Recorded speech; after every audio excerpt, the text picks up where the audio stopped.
Good morning, and welcome to Education Forward, our weekly forum where we delve into the pressing issues shaping our educational landscape. Today, we're tackling a question that sparks considerable debate among educators, parents, and policymakers. Should all schools adopt a year-round schedule? To explore this complex topic, I'm pleased to introduce our guests. Mr. David Chen, a respected school principal, will be arguing in favor of the motion. And Ms. Sarah Jones, an experienced teacher and concerned parent, will be presenting arguments against it. This discussion is of paramount importance, as its outcome could significantly impact students' learning experiences, family life, and the very structure of our educational system. Let's begin with opening statements. Thank you, Dr. Hayes. I appreciate the opportunity to discuss a change I believe is vital for modernizing our education system. My primary argument is that year-round schooling, or YRS, offers substantial academic advantages and allows for a more efficient and equitable use of our valuable educational resources. One of the most significant issues the traditional calendar fails to address adequately is the phenomenon known as the summer slide, the considerable learning loss students experience during the extended summer break. This regression is particularly detrimental for students from disadvantaged backgrounds who may lack access to enriching summer activities, thereby widening the achievement gap. It's a setback we can actively work to prevent. YRS, with its shorter, more frequent breaks, helps to mitigate this problem significantly. Students return to school more readily, having retained more information, which allows educators to build on prior knowledge rather than constantly reteaching. Furthermore, a year-round schedule fosters a more consistent learning environment. The continuous rhythm of instruction, interspersed with regular, shorter breaks, helps maintain academic momentum. This structure provides more timely opportunities for intervention if students begin to struggle, rather than waiting until difficulties become entrenched after a long vacation. Consider also the efficient utilization of our school facilities. These are substantial public investments, often sitting dormant for 2 to 3 months each summer. YRS allows these buildings to be used more effectively throughout the year, potentially accommodating more students, or offering diverse intercession programs during the shorter breaks. This is simply a more sensible approach to resource management. While I understand that some may express concerns about disrupting established traditions or the impact on family schedules, the compelling educational advantages, particularly in fostering continuous learning and equity, cannot be overlooked. The long-term benefits for our students' academic success are truly profound. Thank you, Dr. Hayes. While I respect Mr. Chen's perspective and his commitment to student achievement, I believe that a wholesale adoption of year-round schooling would be a detrimental step.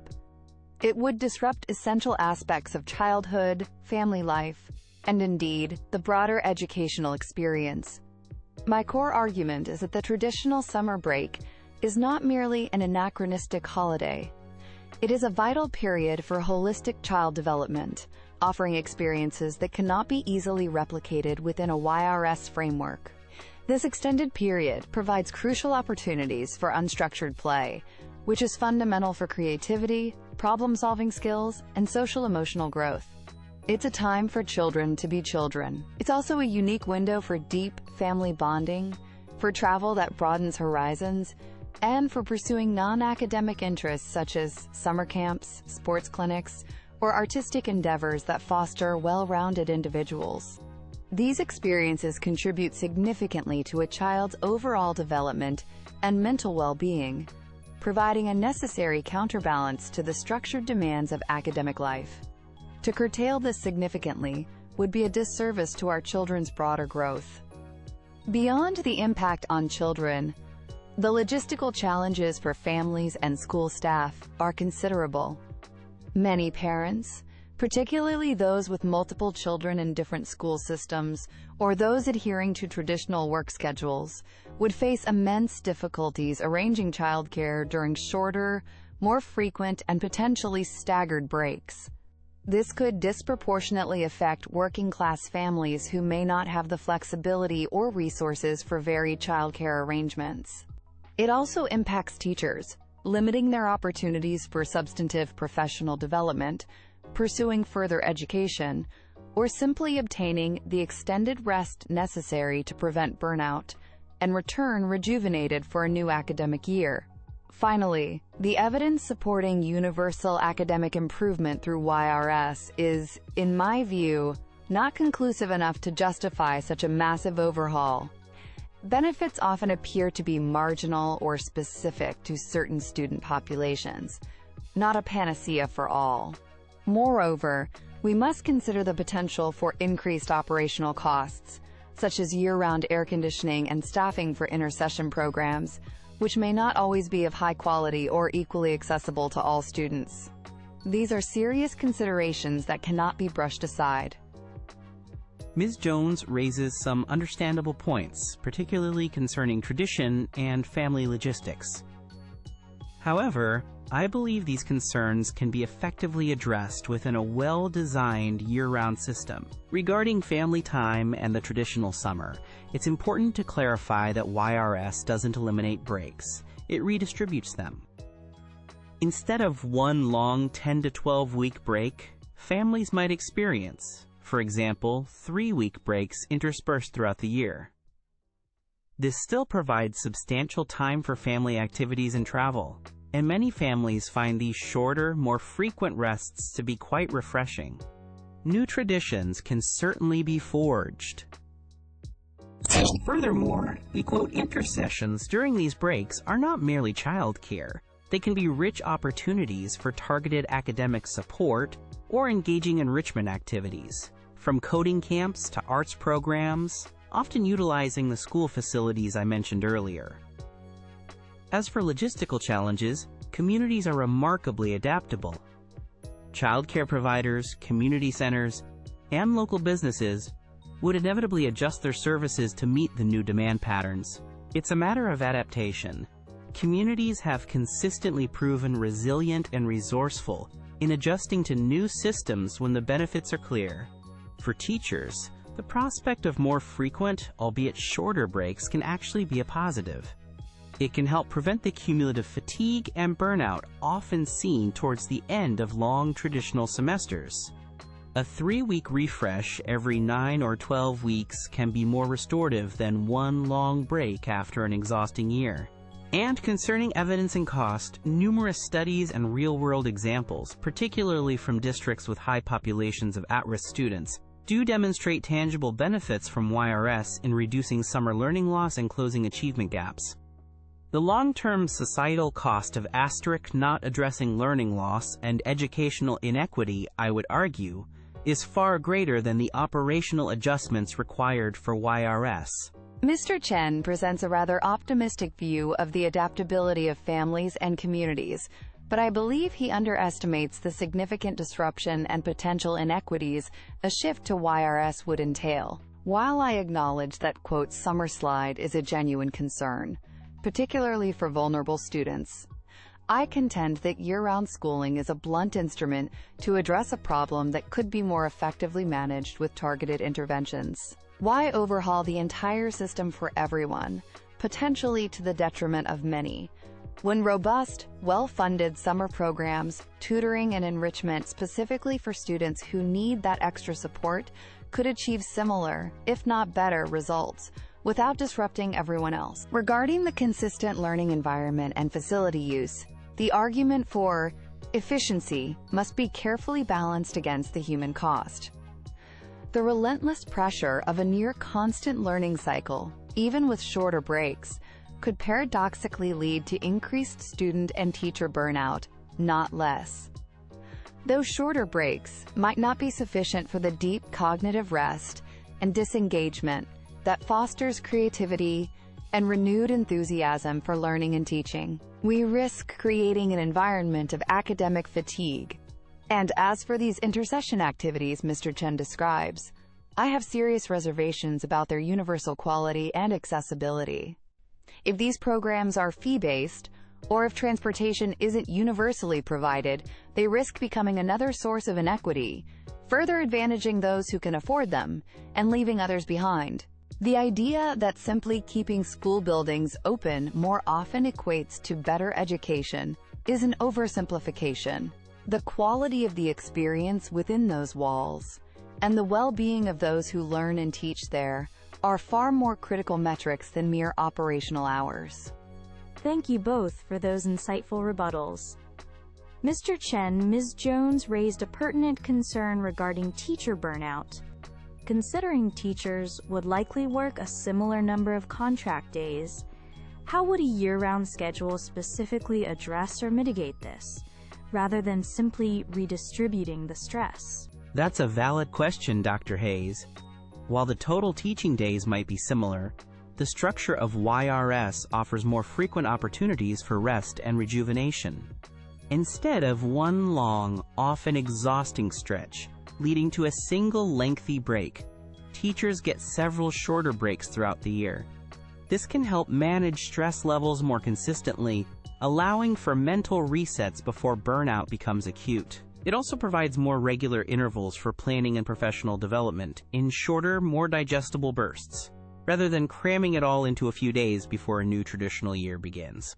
Ms. Jones, Mr. Chen has consistently highlighted the issue of summer learning loss, especially for disadvantaged students, as a key driver for YRS. If not year-round schooling, what specific scalable alternatives do you propose that could effectively address this significant challenge on a nationwide basis? Dr. Hayes, I believe the most effective approach involves significant investment in high-quality, accessible, and engaging summer learning programs, specifically targeted at students who demonstrate the greatest need. These shouldn't be remedial summer school in the old sense, but enriching experiences that blend academic support with engaging activities. Furthermore, community partnerships with libraries, museums, and local organizations can extend learning opportunities. Increased funding for literacy initiatives and providing resources directly to families to support learning at home during breaks are also crucial, scalable strategies that don't require upending the entire school calendar for everyone. An interesting point on resource allocation. Mr. Chen, you emphasized the efficient use of school facilities as a benefit of YRS. Ms. Jones, you countered with concerns about potential increased operational costs. Could both of you briefly elaborate on the financial implications from your respective viewpoints? Certainly, from my perspective, while there might be some increases in operational costs like utilities, these are often offset by several factors. Firstly, improved student retention and reduced need for extensive reteaching can lead to long-term savings. Secondly, facilities can generate revenue by hosting community programs or intersession activities. Most importantly, the cost of failing to address learning loss, which can lead to higher dropout rates and reduced earning potential, is a far greater economic burden on society in the long run. YRS is an investment in human capital. From my standpoint, the financial implications are a significant concern. Year-round operation means increased expenses for utilities, particularly air conditioning in many climates, and potentially higher maintenance costs due to continuous use. Staffing for intersessions, if schools provide them, also adds to the budget, or if outsourced, creates equity issues if fee-based. Moreover, if YRS doesn't deliver substantial, widespread academic gains for all, then we are incurring these extra costs without a clear return on investment, diverting funds that could perhaps be better used for other proven educational enhancements within the traditional calendar. In closing, I urge us to look beyond the familiar and consider the profound potential of year-round schooling to transform our educational landscape for the better. The core benefits: significantly reduced summer learning loss, a more continuous and engaging academic environment, and the creation of more equitable opportunities for all students are compelling. This is not merely about rearranging vacation days. It's about adopting a forward-thinking approach to education, one that is more responsive to the needs of 21st century learners and better prepares them for a competitive future. It's about maximizing engagement and minimizing setbacks. Adopting a year-round calendar is an investment in our children's continuous intellectual growth and a definitive step towards a more effective and equitable educational system. It's a change that requires courage and adaptation, but one that I firmly believe will yield substantial dividends for student success for generations to come. As we conclude, I want to reiterate my profound concerns. While the pursuit of academic excellence is paramount, we must not achieve it at the expense of the holistic development of our children or the well-being of our families and educators. The traditional calendar, for all its perceived flaws, offers invaluable time for non-academic growth, family connection, and essential rest, components critical for a balanced life. The logistical burdens that year-round schooling would impose on families, particularly those with fewer resources, are substantial, and the evidence for its universal academic benefits remains, in my opinion, insufficient to warrant such a sweeping and disruptive change. We risk creating more problems than we solve. Therefore, I urge caution. Let us focus our energies and resources on targeted, proven solutions to address specific issues like learning loss, rather than dismantling a system that, for many, provides a necessary rhythm and balance. We must be cautious not to sacrifice the invaluable experiences and equilibrium that the traditional calendar affords, in pursuit of a system whose universal efficacy remains debatable. Thank you, Mr. Chen and Ms. Jones, for your eloquent arguments and for engaging in such a thoughtful and spirited debate today. You've given us a great deal to consider. You've clearly articulated the core tension in this issue: the drive for enhanced academic continuity and equity versus the value placed on traditional childhood experiences, family structures, and the practical, logistical realities faced by our communities. There are no easy answers, and the optimal path forward will likely require careful consideration of local needs and further research. I encourage our audience to continue this important conversation within their own communities. That's all the time we have for Education Forward this week. Thank you.